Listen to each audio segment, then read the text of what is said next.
नमस्कार, मैं हूं नीलू। आज है 5 अगस्त, दिन बुधवार। देखिए, एक अच्छी खबर आ रही है। अब अच्छी खबर कब तक रहेगी पता नहीं। अमेरिका और ईरान की जंग के बीच महंगे तेल की मार झेल रहे दुनिया के लिए एक अच्छी खबर।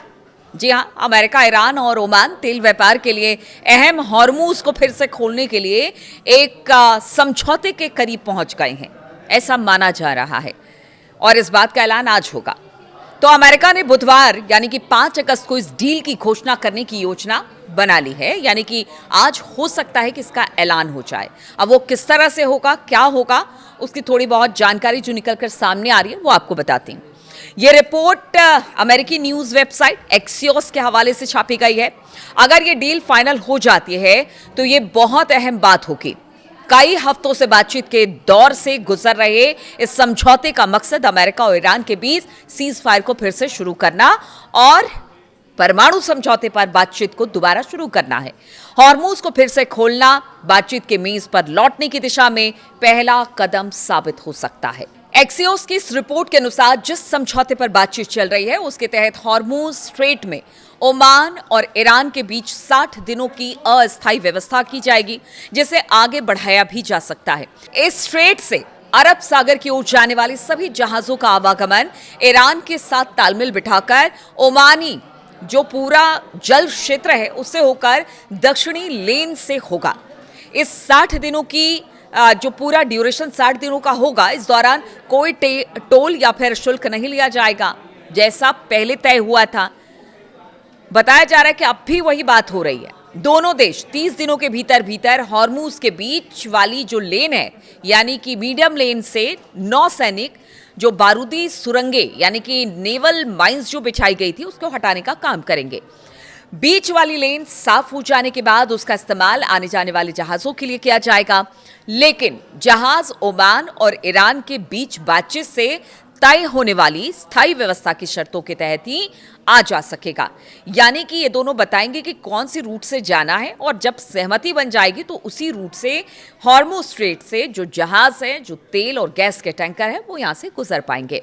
अमेरिका और ईरान के बीच जारी युद्ध लंबा खिंचने के साथ एक अहम सवाल पीछे छूटता नजर आ रहा है कि देखिए कि जो सवाल के साथ अमेरिका ने ईरान पर हमला किया या इजराइल के कहने पर हमला किया, क्या वो मामला पीछे छूट गया? अब हॉर्मूज ही सबसे बड़ा मामला बनकर सामने आया है। इसलिए कहा जा रहा है कि आज जिस चीज़ का ऐलान होगा हॉर्मूज स्ट्रेट को लेकर कि यहाँ से आप देखिए जो जहाज है उनको जाने दिया जाए, ओमान के साथ कुछ सहमति बनाकर और फिर एक मेज पर बैठकर यहाँ से रूट को दोबारा हॉर्मूज स्ट्रेट से शुरू किया जाएगा। ये तो एक बात हो गई।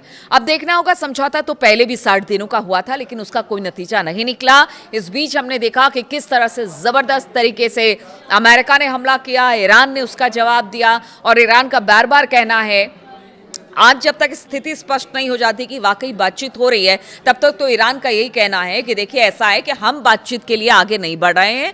जो ट्रंप बार बार कह रहे हैं ना कि ईरान चाहता है, लेकिन ईरान ने कहा है कि हमने कोई पेशकश नहीं की है। अब जब आज अगर इस पर वाकई सहमति बनती है तो वो कितना रंग लाएगी ये देखने वाली बात होगी। ये तो बात हो गई हॉर्मूज स्ट्रेट की, लेकिन एक अहम मुद्दा जो कि जिसको लेकर मैं आपको बता रही थी कि अमेरिका और इजराइल ने मिलकर ईरान पर हमला किया, क्या वो जो मुद्दा था वो पीछे छूट रहा है? हम बात कर रहे हैं ईरान के परमाणु हथियार बनाने को लेकर। तो देखिए, ईरान क्या परमाणु हथियार बनाना चाहता है और यदि हाँ तो ऐसा अब वो ऐसा करने में सक्षम है, ऐसी बात हो रही है। देखिए, दोनों देशों के बीच अब जो हॉर्मूज स्ट्रेट है वो अहम हो गया है और ये बड़ा विवाद बन गया है। पहले इसको सुलझाएंगे, बाद में देखेंगे परमाणु कार्यक्रम का ईरान को करना क्या है, इस तरह का अमेरिका का बयान है। ऐसे में ये हैरानी की बात है कि परमाणु कार्यक्रम पर पहले जैसी चर्चा नहीं हो रही है। वर्ष 2025 और 26 की बात की जाए तो अमेरिका और इजराइल के लिए ये सबसे बड़ा और हमले का प्रमुख कारण था और इसी को लेकर यह कहा गया था कहीं ऐसा ना हो कि ईरान परमाणु बम बना ले, परमाणु हथियार बना ले। इसीलिए मिडिल ईस्ट में शांति के लिए हमने ये काम किया है कि हमने ईरान पर हमला कर दिया, लेकिन अब वो पीछे छूट रहा है। और परमाणु हथियार विकसित करने की बात जहां तक है ईरान की, उसको लेकर कहा जा रहा है कि आयतुल्ला अली खामनेई साहब नहीं चाहते थे, लेकिन मुस्तफा चाहते हैं कि परमाणु संपन्न देश ईरान बने। और अब इसी चीज को लेकर आशंका जताई जा रही है कि क्या अब ईरान जल्द परमाणु बम बना लेगा या हथियार बना लेगा। ईरान ने स्पष्ट कर दिया है कि वो हॉर्मुज स्ट्रेट से गुजरने वाले जो जहाज हैं उनकी आवाजाही को प्रभावित करने की क्षमता रखता है और ये उसने बता दिया है। इससे युद्ध समाप्त होने के बाद भी अंतर्राष्ट्रीय समुदाय पर वो लगातार दबाव बनाता रहेगा और एक नया साधन और एक नया टूल उसके हाथ में लग गया है, ये अब ईरान जान गया है। और माना जा रहा है कि ईरान के पास दबाव बनाने की क्षमता भी है, क्योंकि देखिए सिर्फ परमाणु बम को लेकर यह हमला किया गया था अमेरिका की तरफ से, लेकिन अब तो उसके पास स्ट्रेट ऑफ हॉर्मुज भी है। माना जाता है कि ईरान के पास लगभग इस वक्त 440 किलोग्राम 60% तक इनरिच्ड यूरेनियम मौजूद है, जो सैद्धांतिक रूप से लगभग 10 परमाणु हथियार बनाने के लिए पर्याप्त और सक्षम है। सामान्य परमाणु ऊर्जा संयंत्रों के लिए केवल 3 से 5% तक इनरिच्ड यूरेनियम की आवश्यकता होती है, जबकि जो बाकी कार्य हैं जैसे रिसर्च का काम है या फिर इलेक्ट्रिसिटी है या बाकी काम है रोजमर्रा की चीजों में, अनुसंधान कार्यों में अधिकतम 20% तक संवर्धन यानी कि इनरिच्ड यूरेनियम माना जाता है कि होना चाहिए। ऐसे में अगर 60% तक इनरिच्ड यूरेनियम ईरान के पास है तो इसी बात को लेकर अमेरिका चिंता जता चुका था और इजराइल ने भी चिंता जताई थी कि देखिए अगर हमें ये पता चल रहा है, हमारे सोर्सेस से पता चल रहा है तो ऐसा है, क्योंकि देखिए विशेषज्ञों के अनुसार परमाणु हथियार विकसित करने की संभावना के अलावा इसका कोई और व्यवहारिक उद्देश्य नहीं दिखाई देता है, ऐसा एक्सपर्ट मानते हैं। इससे संकेत मिलता है कि ईरान भविष्य के लिए अपने विकल्प खुले रखना चाहता है परमाणु हथियारों को बनाने के लिए। हालांकि परमाणु हथियार बनाने के लिए केवल इनरिच्ड यूरेनियम की ही जरूरत नहीं पड़ती है, इसके लिए आपको विशेष उपकरण की जरूरत पड़ती है, इक्विपमेंट्स की, कुछ और अन्य सामग्री की जरूरत होती है, एक पूरा इंफ्रास्ट्रक्चर आपको चाहिए होता है।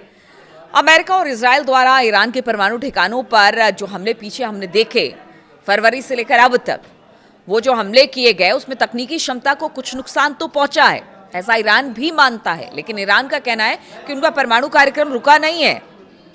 लेकिन विशेषज्ञों का मानना है कि वैज्ञानिक ज्ञान और विशेषता को बमबारी से समाप्त नहीं किया जा सकता है। इस बात पर गौर कीजिए। आप भले आप जहां पर मतलब उनका जो परमाणु कार्यक्रम जहां चल रहा था उस जगह को आप तबाह कर देंगे, लेकिन आखिर जिस व्यक्ति को, जिस वैज्ञानिक को इसकी विशेषज्ञता है, यानी जो एक्सपर्ट हैं परमाणु हथियार बनाने में, उनके ज्ञान और उनके एक्सपर्टीज को आप कैसे छीन लेंगे? उसको कोई बमबारी भी नहीं मार सकती है।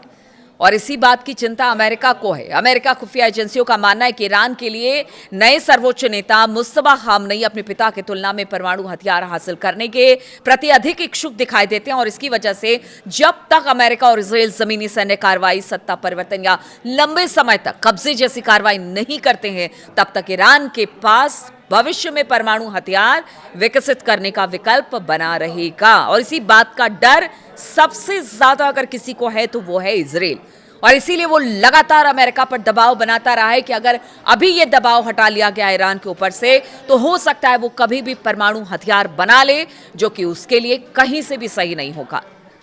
और इसी प्रकार यदि ईरान परमाणु हथियार हासिल कर लेता है तो क्षेत्रीय देशों के लिए उसके खिलाफ सैन्य कार्रवाई करना कठिन क्या असंभव हो जाएगा। आप देखिए ऐसे में अमेरिका को भी लगता है, आप देखिए जिनके पास भी परमाणु हथियार है उनसे अमेरिका उलझता नहीं जल्दी। ऐसे में आप उत्तर कोरिया का एक उदाहरण देख सकते हैं कि उत्तर कोरिया कुछ भी कर ले, अमेरिका कभी उसको पलटकर जवाब नहीं देता। अब ईरान को भी लगता है कि समय आ गया है, क्योंकि जिस तरह की दबाव की राजनीति वो पीछे कुछ वर्षों से झेल रहा है, उसको लेकर अब वो और दबाव नहीं झेल सकता। इसलिए वो चाहता है कि अगर इस बार का युद्ध छिड़ा है तो वो निर्णायक हो, चाहे बातचीत के तौर तरीके से निर्णायक हो या फिर हमले के तरीके से, या फिर वो परमाणु संपन्न देश हो जाए, इस तरीके से भी निर्णायक हो। तो इन तमाम बातों को ईरान भी समझता है। और आज जब बातचीत के मंच पर एक बार फिर से ईरान, ओमान और अमेरिका बैठेगा तो देखना होगा कि क्या वाकई हॉर्मुज खुलता है और आगे की बातचीत के लिए नई राह दिखाई देती है। इस पर सबकी नजर होगी, मेरी भी नजर होगी। लेकिन जहां तक बात है कि पहले भी समझौते हुए हैं, समझौते टूटे हैं, हमला हुआ है, तो इस बार भी क्या ऐसा ही होगा?